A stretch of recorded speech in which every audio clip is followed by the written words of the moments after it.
Hey guys, thanks for tuning in. I have yet another update on the Kickstarter for Pistols of the Warlords. We are really close to the end of this whole process. You guys will not stop pledging support for the Kickstarter, which means we have knocked out the second to last stretch goal that we have.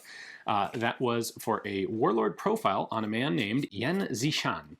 Hopefully I'm pronouncing that somewhere close to correctly. He was also known as the Model Governor of Shanxi province, and he was different from the other warlords, most of the other warlords, in quite a lot of ways. Starting with the fact that he didn't grow up in poverty or as an orphan, didn't turn to the military as a result of being in a bandit gang or anything like that. He actually grew up in a pretty ordinary, actually reasonably well-to-do middle-class family. His father was a bank administrator. And he had a classical, traditional education. Everything was pretty hunky-dory for his family until about the turn of the century when an economic depression caused the bank to go out of business, which left his father without an income. And it was at this point that he opted to enroll in the Taiyuan Military Academy in Shanxi. So he proved to be quite a good student. He was an intelligent man. He ended up traveling abroad to Japan for further studies, came back to Shanxi in 1908, and immediately became an instructor at the Taiyuan Military Academy.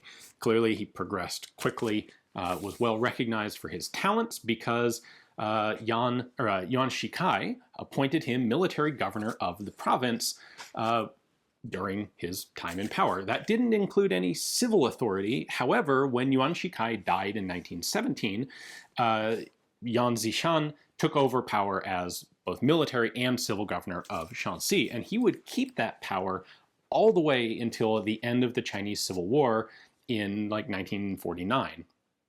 This also differentiates him quite a lot from the other warlords. Most of the time, a warlord's power was fleeting and tenuous. Yan Xishan, up in Shanxi, solidified his position. He was turned out to be an adroit political maneuverer as well as military strategist. He didn't have the biggest army. He didn't have the best strategic position all the time, but he turned out to be really good at picking the right side of every battle and was able to thread his way through the succession of needles, basically, that were the warlord clique wars of the 1920s. In the 1930s, early 1930s, he established a 10-year plan for redevelopment and improvement of Shanxi province, which attempted to do a lot of good things, establishing a public schooling system, did a number of things to improve women's rights in general in the province, increasing industrialization and agricultural output of the province. Not all of these initiatives succeeded, but enough did that he really stands out as one of the least terrible warlords to have had to live under. I should also point out that in Shanxi, you had the Taiyuan Arsenal, which was one of the notable arsenals of this whole period, in particular producing a 45 ACP caliber version of the broom-handle C96 Mauser. So I actually have a video on those pistols coming a little later on. And we, of course, have an arsenal profile on the Taiyuan arsenal going into the book now. So Yan Xishan, really quite an interesting character, and we will now have a profile on him in the book as well. And that leaves us with only one solitary stretch goal left, that being the fantastic and amazing, should we hit it, $1 million stretch goal, where I will take a couple of representative examples of these Warlord era pistols out to the range. We'll set them up in a ransom rest, and then from behind a safe barricade, we will do some shooting with them, because I am legitimately very curious to see how these pistols actually handle firing. Some of the Arsenal-produced examples are perfectly suitable, safe guns, as you'll see shortly.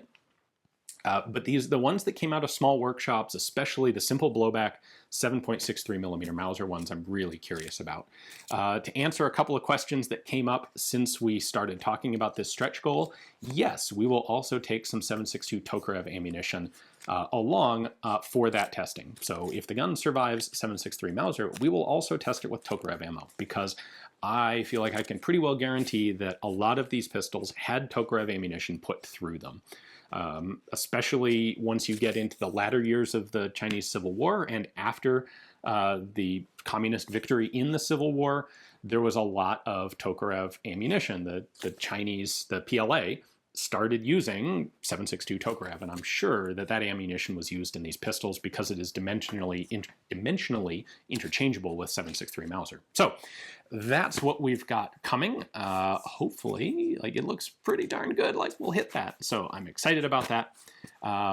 Thank you all so very much for this success. It really is fantastic. And what else can I say? I'm really looking forward to having the book ready for you. So that's what I've been working on a lot these days, is finalizing the book, making sure we get all of the stretch goal material put together so that we can get it off to the printing press and back into your hands as quickly as possible after the Kickstarter ends.